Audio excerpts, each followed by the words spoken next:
தவ்ஹீத் ஜமாஅத் காஞ்சிபுரம் கிளை சார்பில் 38வது மாபெரும் இரத்த தான முகாம் நடைபெற்றது.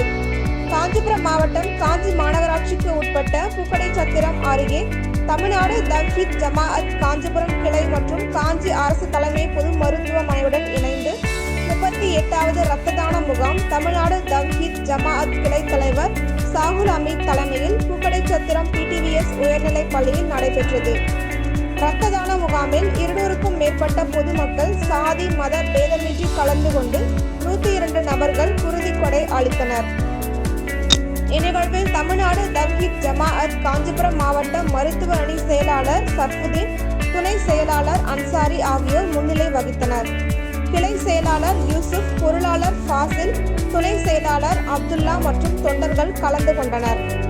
இரத்த வங்கி அலுவலர் தாமரை நங்கை, காஞ்சிபுரம் மாநகராட்சி 1வது வார்டு கவுன்சிலர் அஸ்மா பேகம், சாகுல் அமீது, 5வது வார்டு கவுன்சிலர் இலக்கியா சுகுமார் ஆகியோர் சிறப்பு அழைப்பாளர்களாக கலந்து கொண்டு இரத்த கொடையாளர்களுக்கு சான்றிதழ் வழங்கினர்.